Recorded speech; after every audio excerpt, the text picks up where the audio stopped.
বেহানা হইলে একটা বেটি ছোঁয়া কোনোদিন জানবা পারেনি ওর কতখান খাদ্যের অভাব, অন্যের বাড়িত কতখান হয় অবহেলিত।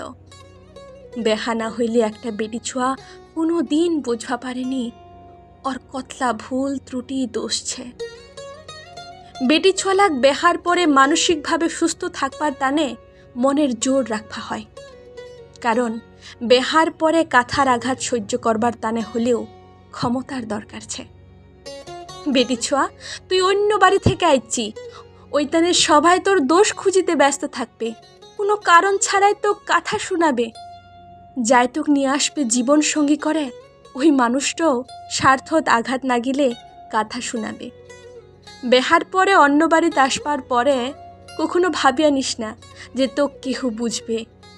তুই বেটি ছোঁয়া, অন্য বাড়ি থেকে আইছি, ওইখানে তো কেহ আপন করে নিবেনি, খালি তো অপরাধী বানাবে।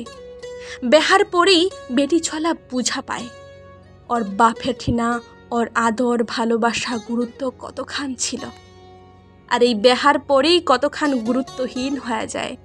বাপের বাড়ির বেটি ছোয়ালার গুণের না হইলেও কাথার আঘাত সইবা হয়নি, কিন্তু বেহার পরে অন্য বাড়ির জাহানে যদি তোমরা অমহার মতো না হয়, গুণী না হয়, তাহিলে বেটি ছোঁয়া তো কাথার আঘাত সইভাই হবি। তার জন্য ফের মন খারাপ করা যাবে নি। এইটা বেটি ছোলার জীবন, মানবা না পারলেও মানবা হবে। আসলে বেটি ছোলার বাবার ঠিনা ছাড়া অন্য কাহারও ঠিনা কিছু আশা করা ঠিকই না। হ্যাঁ, যতদিন বাপ মায়ের ঠিনা থাকবেন তার সাধ্য মতো নিজের ইচ্ছা পূরণ করা ভালো, কারণ এই মানুষলা একদিন না পারলেও অন্য কোনো দিন পূরণ করে দিবে। বাপের বাড়ির যতদিন বেটি ছোলা থাকে আমরা বাপের রাজকন্যা হয়ে থাকে। যত আশা যত ইচ্ছা ঘটালায় বাবার ঠিনায় চলে, পরবর্তী জীবনে কিছু না পাইলে কোনো আফসোস করেন না। তখনকার নিজেই নিজেকে কহিবেন, তোমার বাবা তোমার গটালায় ইচ্ছা পূরণ করিছে, ওইখানে আজকার কোনো আশা নাই।